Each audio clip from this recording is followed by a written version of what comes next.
Before I go to bed, I really had to share this. Today in Chicago, there was a special city council meeting where they talked about what's happening in Israel and as well as Gaza. During this meeting, they condemned Hamas, they prayed for the safe return of the hostages, and they showed support for Israel. What they failed to do was talk about anything happening to the Palestinians in Gaza, and during this meeting, there was someone who spoke, and you have to hear what he said. Our next speaker is Gabriel Miller. I would like to add my voice to the chorus here today in opposition to this ridiculous resolution. At a time when the rest of the world is condemning Israel for committing war crime after war crime, Chicago is fiddling around on whether to condemn Hamas. By doing so, Chicago will be doing its part in enabling the genocide of Palestinians. And this resolution acts like it's on the side of innocent civilians. So in that case, I'd like to add, are you considering a resolution condemning Israel for using white phosphorus against the civilian population? Are you considering condemning Israel for its planned war crime of forced removal of 1 million Palestinians from northern Gaza? Are you going to condemn them for cutting off food, water, and electricity to Gaza, another war crime called collective punishment? Did it ever cross your mind to condemn Israel when they assassinated Palestinian journalist Shireen Abu Akleh in broad daylight, or when they brutalized the people carrying her coffin peacefully, or when Israeli snipers killed innocent peaceful protesters throughout the March of Return? Did the people in office before you ever consider condemning Israel at any point? Since its inception, when it crammed a country full of people into a 60-mile corner of their own country, creating the largest concentration camp in history, the largest open-air prison in the world?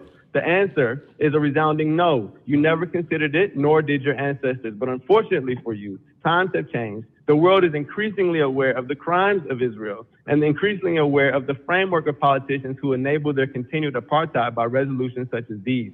And in a city like Chicago, with majority black and brown people who have experienced the apartheid-like conditions of oppression in the United States, a generation of young people have emerged who understand immediately that we have everything in common with the Palestinian people and nothing in common with the brutal Zionists under who they suffer. A generation of people who are not surprised when we find out that our politicians, up to our president, spread lies about 40 babies being beheaded in order to rationalize genocide. We're only surprised that they're forced to walk those lies back. But of course, the damage is done. People are still spewing the debunked lies about rape and massacre of babies, even here in this very meeting, when actually there is endless evidence of Israel having killed over 500 babies in the last 48 hours alone, having dropped more bombs in 24 hours than the U.S. dropped on Afghanistan in 1 year. And finally, let it be known that condemning the attack as the actions of some fringe group misses the point of what's going on. The attacks were carried out by a broad coalition of groups from every section of Palestinian society, not just Hamas. That coalition represents a people determined to attain freedom at any cost,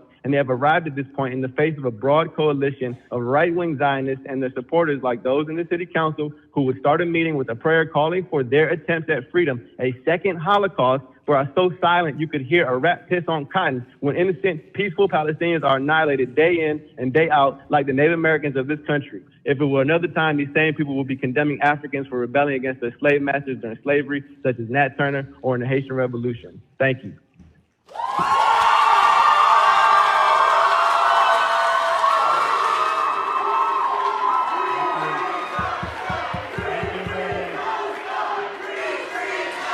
Thank you, thank you. Please, thank you.